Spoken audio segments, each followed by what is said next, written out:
All right, so I got a lot of updates on this thing. It's hard to make content about it because I'm not like a huge content creator. My skill level in working on things outweighs my ability to create content. I get distracted, I record a bunch of videos, and I never make anything. So, starting this from scratch, and I'm just going to walk you guys around everything that has been done to the Turbo '07 Escalade. Remember, I bought this in late August, very end of the month. I'd say like the 27th, 28th of August. And this has been a running vehicle since this week. I mean, this past weekend, it started up for the first time this past Saturday, and yesterday was Christmas. So I've cleaned it up quite a bit. As you can tell, it doesn't look like it's been in a barn anymore. So I changed the seats out. The seats were very bad shape. These are out of a 2010 or 11. You can tell because there's a little tab right here.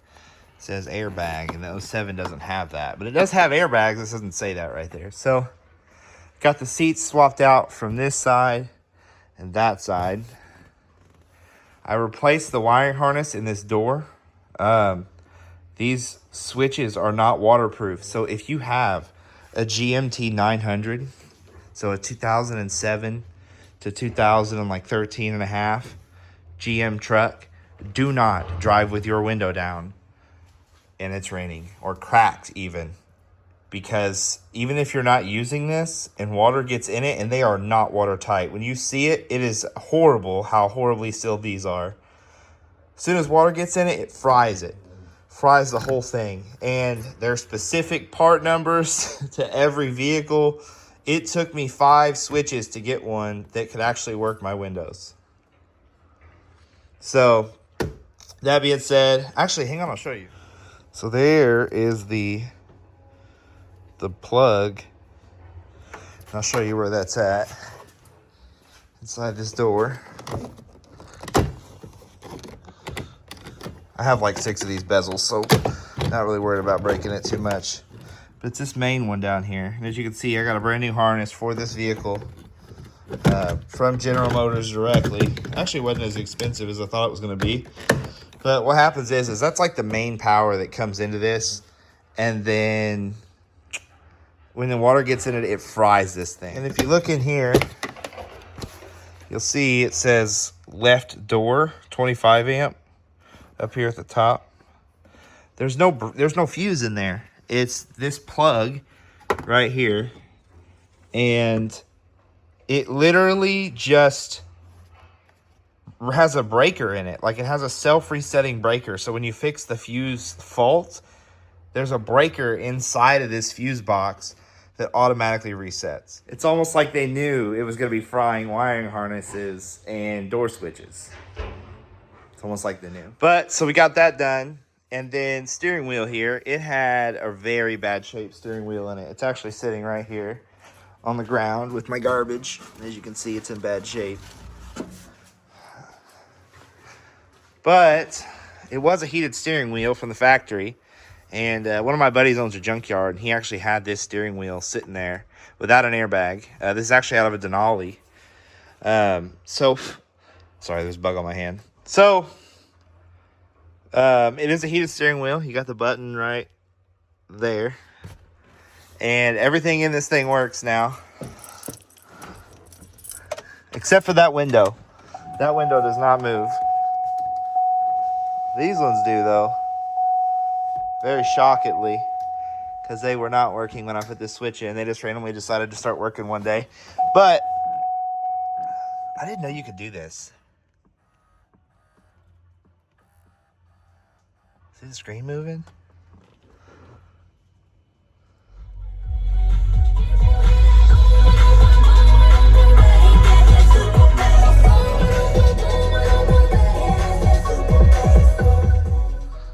Yeah, radio in this thing, absolutely bonkers. So when you're sitting in it, you can see I've got boost gauge and I've got fuel pressure, or AFR.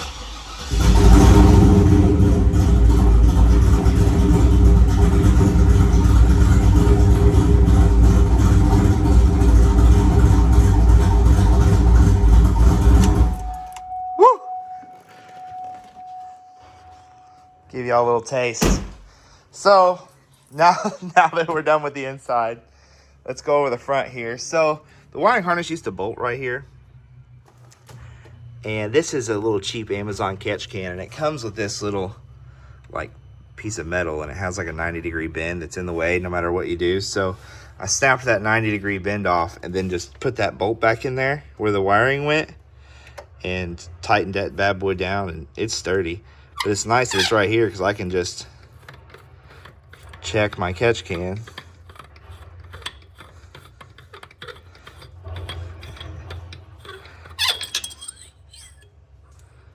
Look, that's moisture, that's water in there. Shoo-wee. All right, so I got that back on.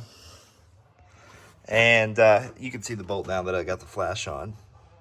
But that's on there pretty tight. I mean, that's not going nowhere. So, wiring harness for this. MAF sensor's here, but it's not being used. I need it to be plugged in order for it to fault out like it needs to. So it's plugged in. And then I have an intake air temperature sensor down here that I wired in from ICT Billet. And then, of course, we've got 78, 75 turbocharger.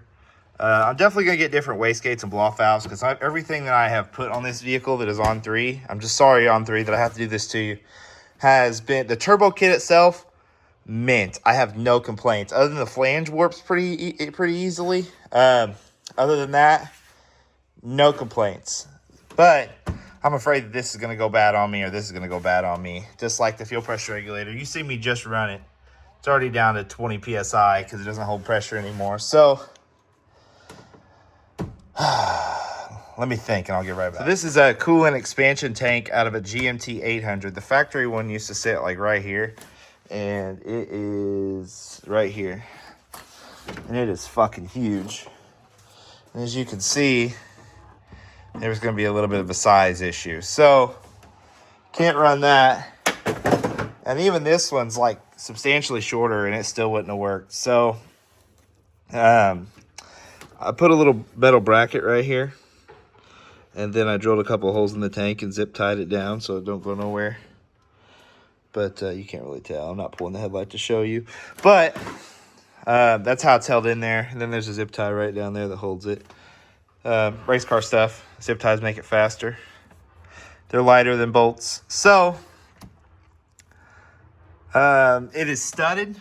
On the manifolds are studded all the way down. Those are ARP studs. I definitely recommend these. And the main reason I recommend them is if you have to work on it, right?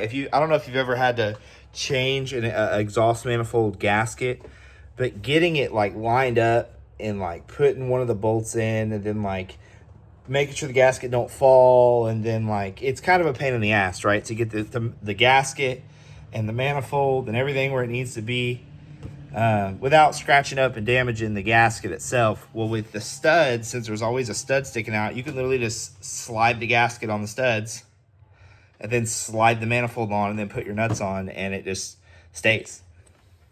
So on this side, same deal. Studded. I've got a short plug wire here on purpose because these long ones that I have were hitting my steering rack and I didn't want it to rub through or catch on that bolt and yank it for some reason, or rub a little nick in the coating and then start spark jumping over to my steering column.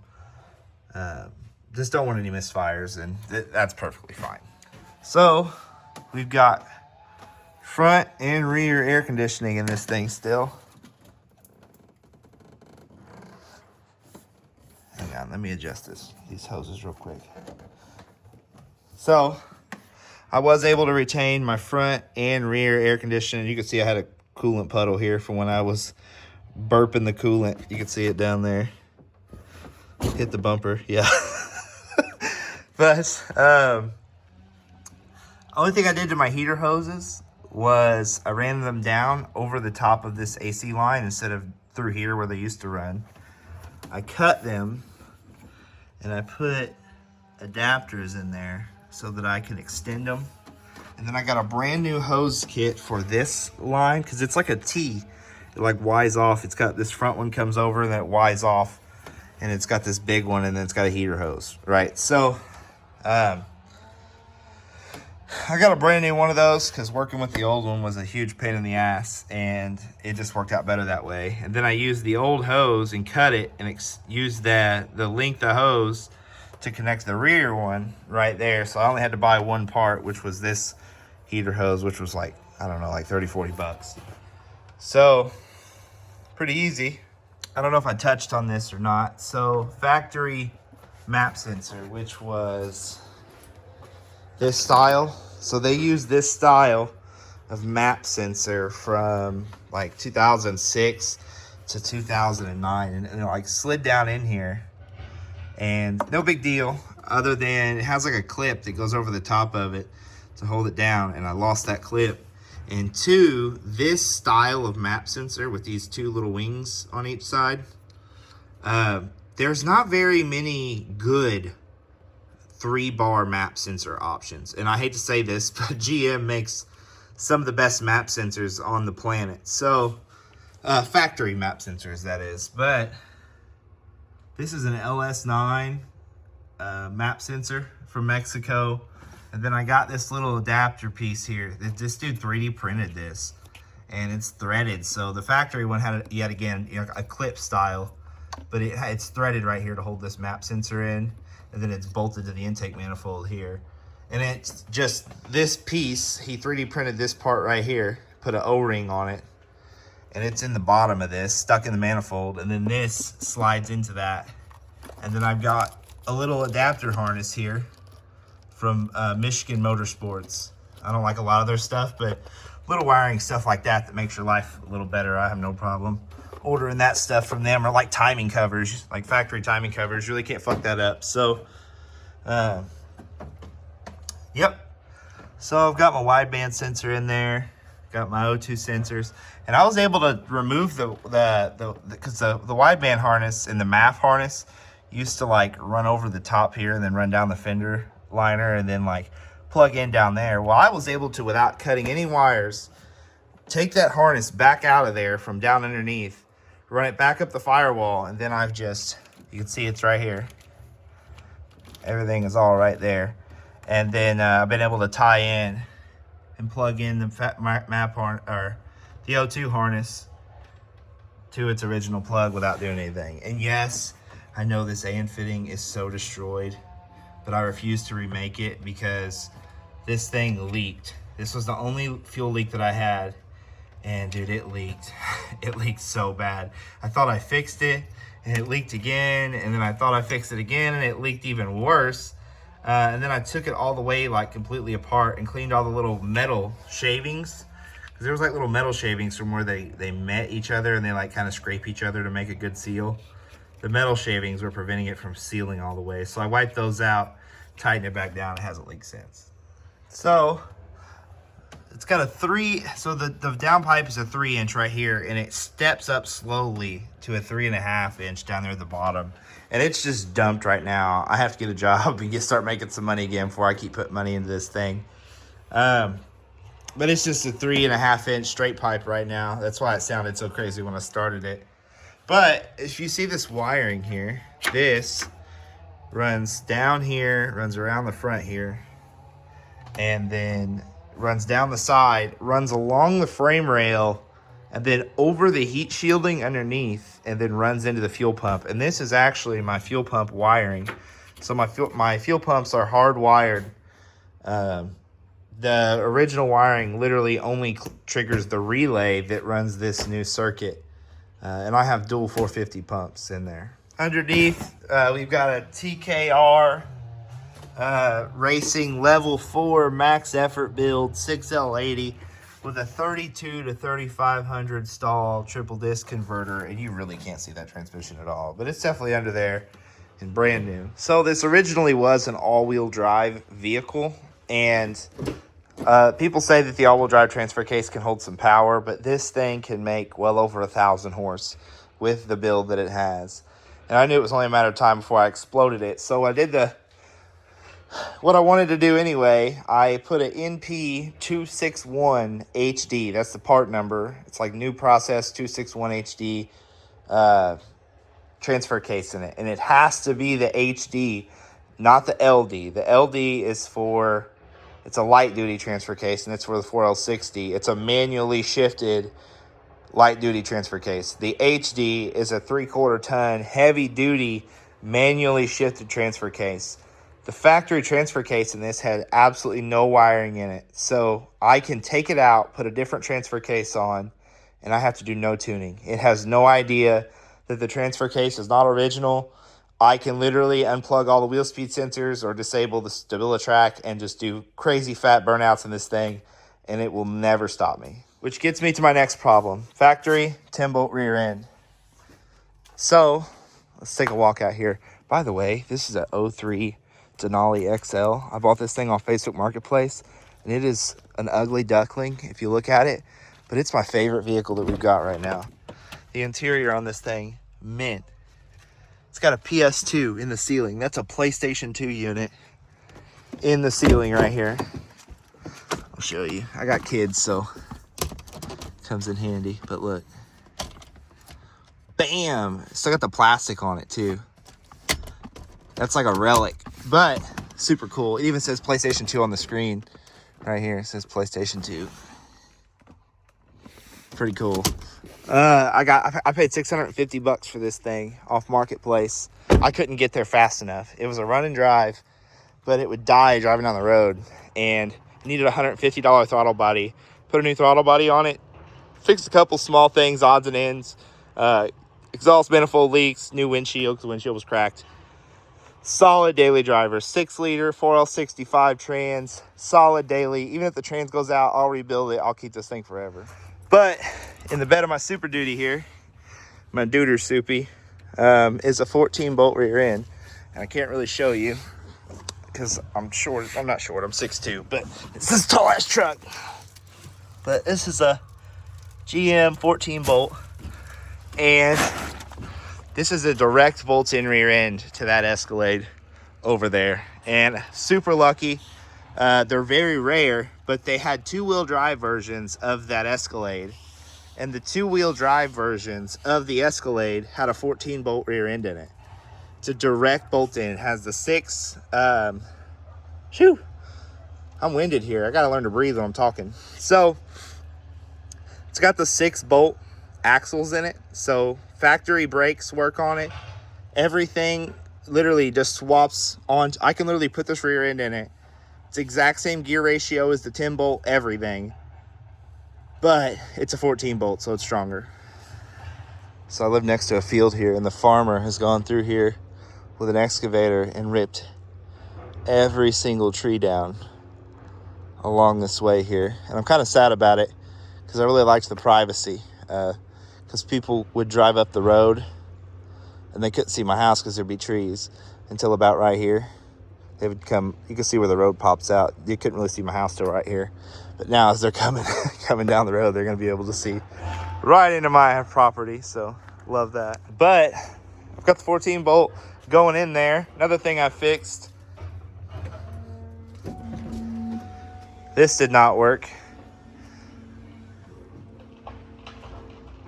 So the struts were bad. It would try to lift it, and it was just too much weight. It would just drop it instantly, and it would slam shut. But if you see right here on the bumper, I know it's dirty as hell. See where there's a rub mark here? There's a high spot right here. Someone has hit this thing in the ass, like right there. You can tell it's kind of off a little bit, and the door is rubbing on it.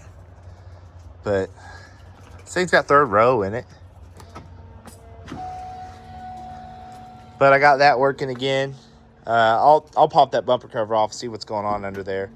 And if I have to yank it back out straight with my Super Duty, I will. Or I'll just put a new bumper under there. Because it's got this hitch under here. So I'll get that fixed up. Maybe put a new bumper cover on it because these are damaged. But mechanically, it's pretty solid. There's a button missing right here that you're supposed to be able to push and pop this glass, and I can't pop it because the button's gone. And I only have this key, which is like an eBay special key to this thing. So I have no key fobs, And this little ghetto key is the only key I have to this thing. But I've got these rims under here. They're so pretty. I'd love to show you. Give me a second. I'll clean this off and show you these wheels that I got. All right, so these are Cosmos rims. So my buddy Josh owns Cosmos USA down in Florida. Super great guy, super funny guy. So if you ever need any import parts for your Subarus or anything really, Import Image Racing down in Florida, that's another one of his companies. Give him a look. He takes real good care of me. He's always taken really good care of me, and he hooked me up with these wheels, and I am over the moon about them. They're extremely rare. Each one of these wheels is handmade, so they're hand heated. They have a titanium finish on them, and they are hand heated. They're done by an artist, and they looked so good. So here they are.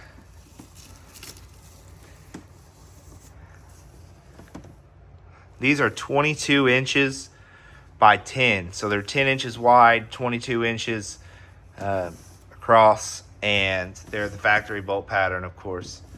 But goodness gravy, look at them. I mean, I can't. The pictures don't do them justice. I cannot wait to get some tires on these and get them slapped under there. It's going to look absolutely crazy. I'm going to lower this a little bit, just a little bit, because it's in airplane mode right now. So once I get these on and get tires, it's going to change the look up quite a bit. Gosh, look at them. I'm just going to sit here quietly and move this phone around.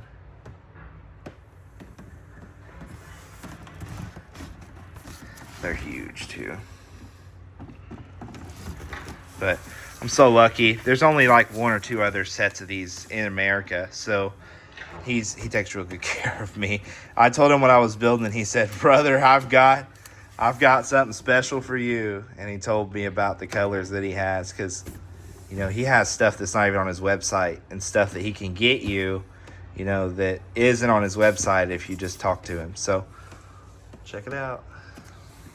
I changed the door handles out. These door handles and these things are junk. They're notorious for breaking. And it was split right here, straight down this thing. So when you pull it, the whole door handle would come off. There was only one bolt holding the door handle on both sides. And because of that, the previous owner had tried to super glue this part, tried to super glue this to the door, and it ran down the door. And it just looked absolutely terrible. So I took acetone and a Q-tip and some microfibers, and I spent at least an hour getting all the super glue off of this thing. This piece of trim is broken. I'll see about finding me another one so it doesn't look so terrible. But if I do all that, I have to get this thing repainted, because we got some paint defects here. That's where it's flaking. We've got paint defects on the roof where it's flaking, because it's a Chevy, and that's what they do. And we've got paint defects here where they're flaking. But if you look across the hood here, you can see it's dimpled, like something is bumped into it right here. So I'm going to get another hood and then a new front bumper. I'm going to get the newer style front bumper, because it provides more airflow. And you can tell somebody has been using this thing like a fucking bumper car. So, but gosh, look at that. On a freaking Escalade. I can't believe I built this. It doesn't feel real to me to see this under the hood. And you'd never know. If I shut this hood, let me.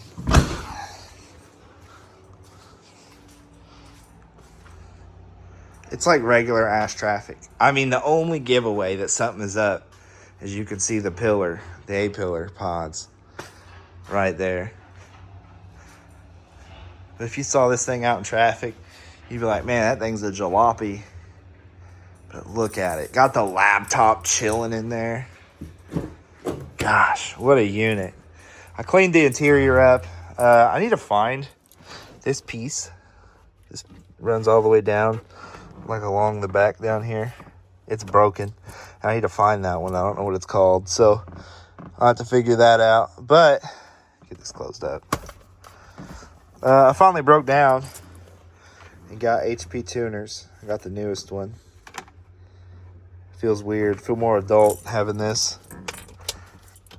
But I'm going to get the new heated and cooled cup holders for this. And then the platinum dash bezel for this.